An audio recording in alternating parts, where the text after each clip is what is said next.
आपने जब थंबनेल देखा तो आपको समझ में आ गया है कि आज हम लोग किस बात पे बात करेंगे। जी हाँ, life of a law student. कितना संघर्षपूर्ण जीवन होता है एक लॉ स्टूडेंट का, ये आप कल्पना भी नहीं कर सकते हो, क्योंकि ये वही महसूस कर सकता है जो एक लॉ स्टूडेंट होता है, या लॉ से जुड़ा हुआ जो लोग है वही इस बात को समझ सकता है। आज के समय में अगर आप लॉ को ऑप्ट करते हो, आप अपना करियर लॉ में बनाना चाहते हो, तो जनरली लोग क्या करते हैं कि वो लॉ को इसलिए ले लेते हैं कि जब कुछ नहीं हो पाया तो चलो लॉ कर लेते हैं। ये मेंटलिटी है। आप अपने कोर्ट में जब बहुत सारे बोलना नहीं चाहिए, इसके लिए एक्सट्रीमली सॉरी, लेकिन जो सच्चाई है वो तो सच्चाई है। जब आप कोर्ट में जाते हो इंटर्न के लिए और वहाँ पे जो एडवोकेट्स होते हैं उनका जो सिचुएशन आप देखते हो तो आपको डर लगने लगता है कि क्या मैंने सही किया, क्या मैंने सही किया कि लॉ के फील्ड को चुन लिया।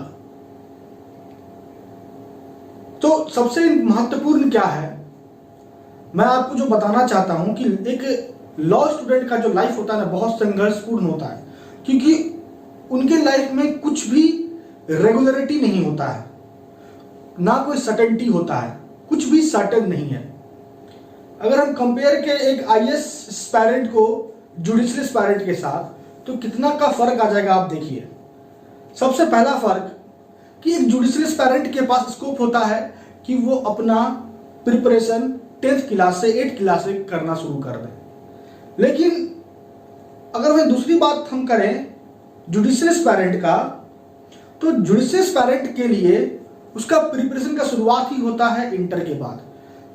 अगर आप कोर्स को देखोगे तो एक आईएएस एस्पायरेंट का जो कोर्स होता है, सिलेबस जो होता है, वो एज यूजुअल सेम होता है। वो जो पढ़ता हुआ आ रहा है, अगर वो पढ़ता हुआ चला गया ग्रेजुएशन तक तो उसके लिए आसान होता है। लेकिन जो जुडिशियल एस्पायरेंट होते हैं वो ना लॉ को समझ पा रहे होते हैं, ना ही लॉ को महसूस कर पा रहे होते हैं, और वो जब इंटर में एडमिशन लेते हैं तो उनके समक्ष एक नया ही लाइफ स्टार्ट हो जाता है। और बात अगर हम लॉ स्टूडेंट का करें, तो जब लॉ स्टूडेंट और खासकर हम जैसे मध्यम वर्गीय जो परिवार से बिलोंग करते हैं उन लोगों का बात करें, तो उन लोगों को बेहतर कॉलेज नहीं मिल पाता है। क्योंकि आप अगर देखोगे कि एक क्लैट के थ्रू जाने वाला स्टूडेंट अगर एडमिशन लेता है किसी नेशनल लॉ स्कूल में, तो उसको कम से कम 5 लाख रुपया पे करना पड़ता है। और एक मिडिल क्लास परिवार से बिलोंग करने वाला लड़का कहां से पे कर पाएगा। और सबसे बड़ा दुर्भाग्यपूर्ण बात तो ये हो जाता है लॉ स्टूडेंट के लिए कि जब वो किसी प्राइवेट कॉलेज में भी एडमिशन लेता है तो जो एजुकेशन का स्तर है वो बहुत ही लचीला है। एजुकेशन का स्तर इतना गिरा हुआ है कि फैकल्टी, अच्छे फैकल्टी है ही नहीं। और मोस्ट ऑफ द कॉलेजेस में होता क्या है कि पढ़ाया ही इस कॉन्सेप्ट के साथ जाता है कि बस एक एग्जाम पास कर लीजिए आप, उसके बाद यही बहुत हो जाता है। आप एग्जाम पास करो, इसी आधार पे लॉ कॉलेज में पढ़ाई होती है, जो कि गलत है। जबकि पढ़ाई होना चाहिए आपको एक जुडिशियल एग्जाम क्रैक करने के दृष्टिकोण से, आपको जज बनाने के दृष्टिकोण से। लेकिन इस लेवल का पढ़ाई, इस दृष्टिकोण से पढ़ाई लॉ कॉलेजेस में नहीं होता, मोस्ट ऑफ द कॉलेजेस में नहीं होता है। चाहे आप कॉलेज का आप इसके लिए कॉलेज को जिम्मेवार ठहराओ या फैकल्टी को, सच्चाई तो यही है। जब एक लॉ स्टूडेंट अपना तैयारी करना शुरू कर देता है तो उसके पास अच्छा कोचिंग नहीं हो पाता है। आप देखो, आप जाओ मुखर्जी नगर जाओ, इधर जाओ उधर जाओ, आपको एक के बाद स्टेप बाय स्टेप आपको कोचिंग्स मिलेंगे बहुत अच्छे आईएएस एस्पायरेंट के लिए। हर एक एग्जाम के, कॉम्पिटिटिव एग्जाम के रिगार्डिंग आपको कोचिंग का फैसिलिटी है, अच्छे से टीचर अवेलेबल है। लेकिन आप बताओ, अगर आप उंगली पे गिन दोगे अच्छे लॉ इंस्टीट्यूट को, आप उंगली पे गिन सकते हो कि हाँ बस इतना ही लॉ इंस्टीट्यूट है जो अच्छा है। तो इंस्टीट्यूट भी नहीं है जहां पे वो बेहतर शिक्षा प्राप्त कर सके, और जो है वहां आप एडमिट हो नहीं पाओगे क्योंकि वहां का फी बहुत ज्यादा है। तो सबसे दुखदायी सिचुएशन तो मिडिल क्लास लॉ स्टूडेंट का हो जाता है, वो फंस के रह जाता है लाइफ में कि हम ना इधर के रहे ना उधर के रहे। और सबसे एक और घटना जो घटती है उसके साथ कि उनको जब वो कॉलेज में ही होता है तो उनको ये बताया जाता है कि भैया देखो, प्रैक्टिकल नॉलेज अलग होता है, थ्योरेटिकल नॉलेज अलग होता है। आप जो थ्योरी पढ़ रहे हो, आप जो बुक पढ़ रहे हो, ये आपको आगे काम नहीं देगा। ये बहुत गलत अवधारणा है और यहाँ से ही जो लॉ स्टूडेंट होता है वो डिमोरलाइज हो जाता है।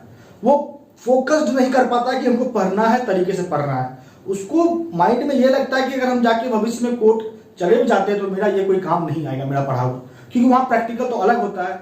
अलग क्या होता है साहब, अलग क्या होता है? लॉ में जो लिखा गया है वही तो होगा ना। तो यहां से लॉ स्टूडेंट का माइंड सेट जो होता है बदल जाता है।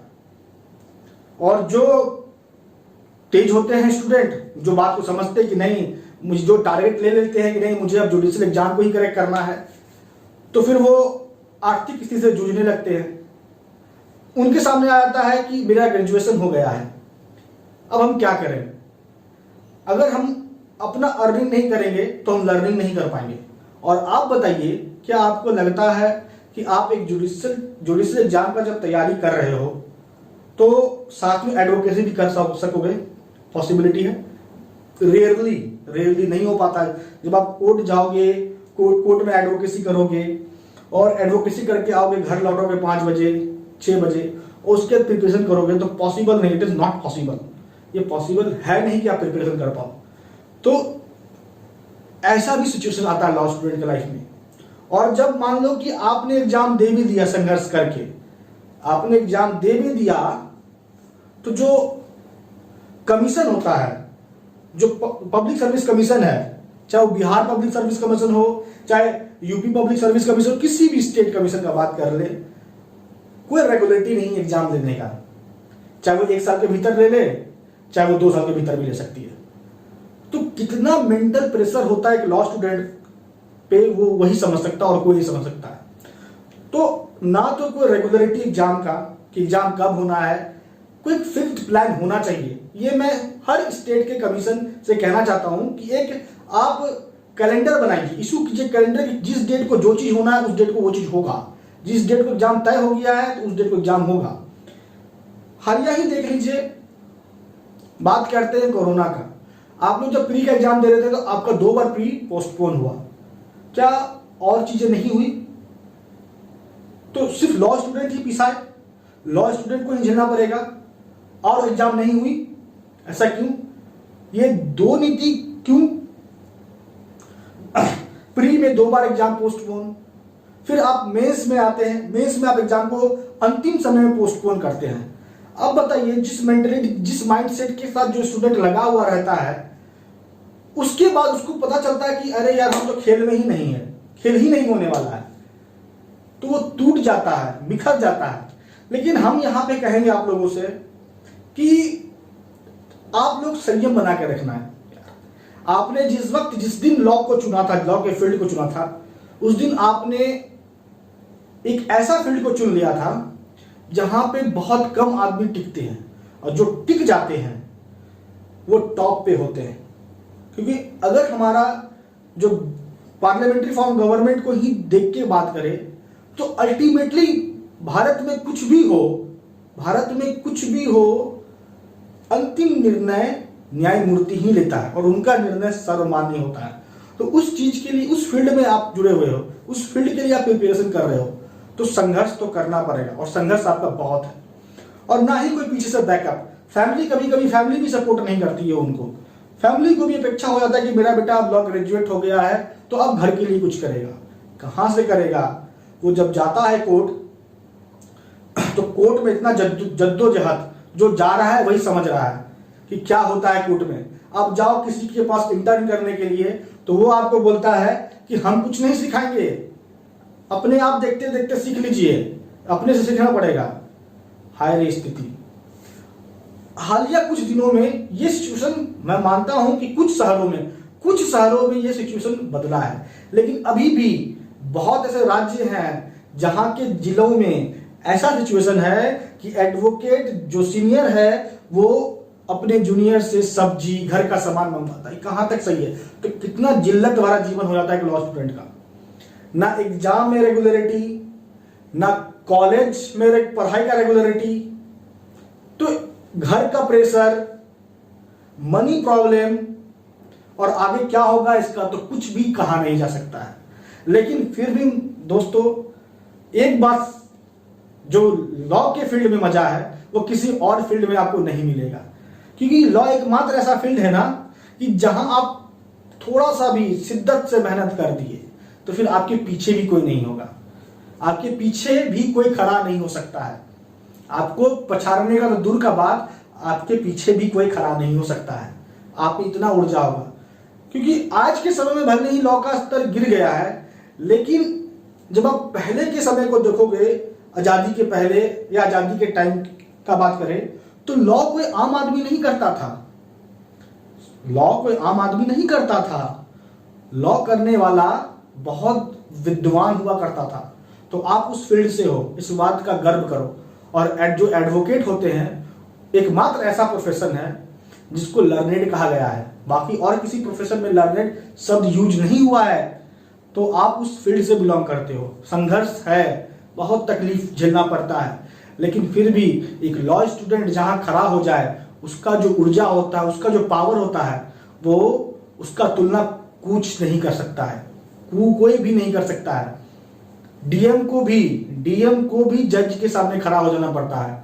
अगर बात डीएम पे भी आ गई तो एक जिला का मालिक होता है डीएम, लेकिन अगर डीएम पे भी बात आ गई तो डीएम को भी जज के सामने खड़ा होना पड़ता है। तो ये पावर होता है एक जज का। और मैं हमेशा से कहता हूं आप लोगों को कि जज बनना आसान है भाई। जी हां, जज बनना बहुत आसान है, एडवोकेट बनना बहुत मुश्किल है। अगर आप एडवोकेसी की तरफ जाते हो तो आप ये मान के चलो कि आपको जीवन भर पढ़ना पड़ेगा, और आप जज बनना चाहते हो तो आपको 3 साल कठोर तपस्या करना पड़ेगा। लेकिन आपको ये 3 साल 4 साल, क्योंकि कोई रेगुलरिटी तो है नहीं, लेकिन जो भी हो, ये 3-4 साल आपने अगर मेहनत कर दिया और आप जज बन गए, तो फिर आपका आगे का समय, आगे का जनरेशन बदल जाता है, अलग ही रॉयल्टी होता है। तो मेरा बहुत इच्छा कर रहा था कि बहुत सारे लॉ स्टूडेंट के पे वीडियो बनाऊं, कि लॉ स्टूडेंट का लाइफ पे कोई वीडियो नहीं बनता है, उनके दुख और दर्द को कोई नहीं समझता है। लेकिन मैं आप लोगों को एक भरोसा दिलाता हूं कि अगर भविष्य में कुछ भी हो पाया तो एक कोशिश जरूर रहेगा कि पूरी जुडिशरी को एक नए आयाम तक पहुंचा सकूं। जुडिशियल सिस्टम में कुछ तो बदलाव हो, जहां पे लॉ स्टूडेंट्स को कुछ तो रियासत मिले। कुछ नहीं मिलता है। आपने जब लॉ का एग्जाम दिया तो आप बताओ कि आप कितना प्रिपरेशन करते हो, आप किससे कोचिंग लेते हो, आपके पास बेहतर शिक्षा का क्या माध्यम बन पाता है? नहीं बन पाता है, नहीं हो पाता है। ये तो शुक्र है कि आज हम लोग डिजिटल दुनिया में हैं, जहां पे आपको घर बैठे सब कुछ, आपको अच्छे अच्छे फैकल्टी, अच्छे अच्छे लॉ एडुकेटर आपके सामने हो जाते हैं। अगर पहले 10 साल का करें उन लॉ स्टूडेंट्स का, तो उनके पास तो कुछ भी नहीं था, वो तो जीरो पे खेल रहे थे और दयनीय स्थिति था। लेकिन आपका स्थिति फिर भी ठीक है। आज के समय में लॉ एक अच्छा प्रोफेशन बनते जा रहा है। लॉ का अब जाके स्थिति बदल रहा है। बार काउंसिल ऑफ इंडिया को भी हम सल्यूट करना चाहते हैं कि बार काउंसिल ऑफ इंडिया भी अब लॉ के फील्ड को लेकर थोड़ा स्ट्रिक्ट हो गया है। पहले क्या, कुछ सालों पहले का बात करें तो लॉ कोई भी कर लेता था, कुछ भी हुआ लॉ कर लेता था। क्वेश्चन एग्जाम देके चीट करके पास हो गया, लॉ ग्रेजुएट हो गया। क्या होगा ऐसे लॉ करने से? कोई फायदा नहीं है। लेकिन अब bar council of India LLM के रिस्पेक्ट में जितना रिस्ट्रिक्शन को बढ़ता है, वही रिस्ट्रिक्शन अब एलएलबी और बीएलएलबी, बीबीएलएलबी में भी बढ़ते। ये मेरा हम्बल रिक्वेस्ट है बार काउंसिल ऑफ इंडिया से। और दूसरी बात कि ये जो बार काउंसिल का एग्जाम होता है, इस एग्जाम के रिस्पेक्ट में जो बार काउंसिल ऑफ इंडिया ने कदम उठाया है कि अब बेयर एक्ट ही अलाउ होगा, ये इसका भी मैं सराहना करता हूं। ये भी काबिल तारीफ डिसीजन है बार काउंसिल ऑफ इंडिया का। लेकिन बार काउंसिल ऑफ इंडिया को मैं ये भी बोलूंगा कि आप बेयर एक्ट को भी हटा दीजिए। अब वही स्टूडेंट लॉ से जुड़ेगा जो पढ़ना चाहता है। एरू गेरू नथु खेरू, स्टूडेंट अब लॉ से नहीं जुड़े तो ही ठीक रहेगा, लॉ का डिग्निटी बना रहेगा। कड़वा शब्द है लेकिन सही है। मैं बस इतना चाहता हूं कि जिसने लॉ को पकड़ लिया, जिसने लॉ के फील्ड में अपना जगह बनाया है, तो उसने मेहनत करके बनाया है। तो आप लोग जो भी लॉ फील्ड में जुड़ रहे हैं, आपको मेहनत करके ही जगह बनाना है। तो आशा करते हैं कि एक ट्रिब्यूट था लॉ स्टूडेंट के लिए, कि लॉ स्टूडेंट के बारे में हम यूट्यूब पे बहुत सारा वीडियो देखे, नहीं कोई बोलता है। आज दिल किया, जो एक्सपीरियंस था वो आप लोगों के साथ शेयर कर दिए। अच्छा लगे खराब लगे बस मुझे नहीं पता, बस आपको इस वीडियो में हम कुछ नहीं बोलेंगे कि शेयर करो, लाइक करो, कुछ नहीं। आपको क्या लगा अपना प्रतिक्रिया दीजिए। ये मेरा प्रतिक्रिया था, मैंने आप लोगों के साथ शेयर किया। आपका हमारे साथ बने रहने के लिए बहुत बहुत धन्यवाद।